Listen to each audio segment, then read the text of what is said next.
ஸ்ரீ திட்டம் தொடர்பாக முதலமைச்சர் மு.க.ஸ்டாலினுக்கு தர்மேந்திர பிரதான் கடிதம் எழுதியுள்ளார். PM-ஸ்ரீ திட்டத்தில் கையெழுத்திடுமாறு தர்மேந்திர பிரதான் கடிதம் எழுதியுள்ளார். கூடுதல் விவரங்களோடு நமது செய்தியாளர் ராஜேஷ் இணைகிறார். வணக்கம் ராஜேஷ், விவரம். வணக்கம். தமிழக முதலமைச்சர் மு.க.ஸ்டாலின் அவர்களுக்கு மத்திய கல்வித்துறை அமைச்சர் தர்மேந்திர பிரதான் கடிதம் ஒன்றை எழுதியிருக்கின்றார்.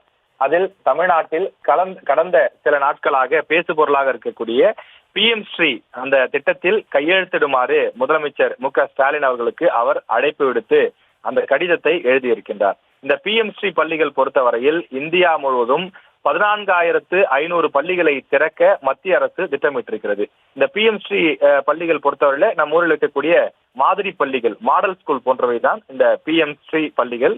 இந்த பள்ளிகளை முன்மாதிரியாக கொண்டு இந்தியா முழுவதும் பள்ளிகளினுடைய அந்த கட்டமைப்பை மேம்படுத்துவதுதான் இந்த திட்டத்தினுடைய இலக்காக இருக்கின்றது.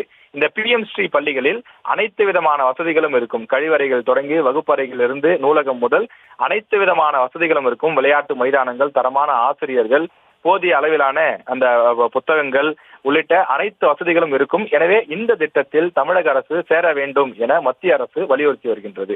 ஆனால் இந்த திட்டத்தில் இருக்கக்கூடிய ஒரு ட்விஸ்ட், ஒரு முக்கியமான விஷயம் என்னவென்றால், இதில் மும்மொழி கொள்கை கட்டாயம். நம்முடைய தமிழ்நாட்டில் ஆங்கிலம் மற்றும் தமிழ் தான் இருமொழி கொள்கையாக பின்பற்றப்பட்டு வருகிறது.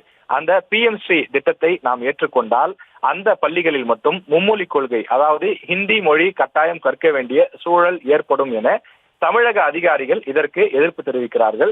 எனவே இந்த விஷயத்தை பொறுத்தவரையில மத்திய அமைச்சர் தர்மேந்திர பிரதான் எழுதியிருக்கக்கூடிய கடிதத்தில் இந்த SSA திட்டத்தின் மூலமாக ஏற்கனவே தமிழ்நாட்டில் இருக்கக்கூடிய 10 லட்சம் மாணவர்கள் பயன்பெற்று வருகிறார்கள். அந்த மாணவர்களுடைய எதிர்கால நலனை கருத்தில் கொண்டு தமிழக அரசு இந்த திட்டத்தில் சேர வேண்டும். அவர்கள் பல மொழிகளை கற்றுக்கொண்டால் அவர்களுடைய எதிர்கால வாழ்க்கைக்கு மிகவும் நல்லது என்ற அடிப்படையிலே அவர் இந்த கடிதத்தை எழுதியிருக்கின்றார். இந்த திட்டத்தை பொறுத்தவரையில் மத்திய அரசு 60% தொகையும் மாநில அரசு 40% தொகையும் கொடுக்கும். ஆனால் தற்போது இந்த SSA திட்டத்திற்கு வழங்க வேண்டிய நிதியை மத்திய அரசு நிறுத்தி வைத்திருக்கின்றது. அந்த நிதியை உடனடியாக வழங்க வேண்டும் என தமிழக முதலமைச்சர் மு.க.ஸ்டாலின் அவர்கள் கடிதம் எழுதிய நிலையில் தற்போது மத்திய அமைச்சர் தமிழக முதலமைச்சருக்கு கடிதம் எழுதியிருக்கின்றார். அதில் இந்த திட்டத்தில் விரைவில் சேர வேண்டும் என அவர் அழைப்பு விடுத்திருக்கின்றார்.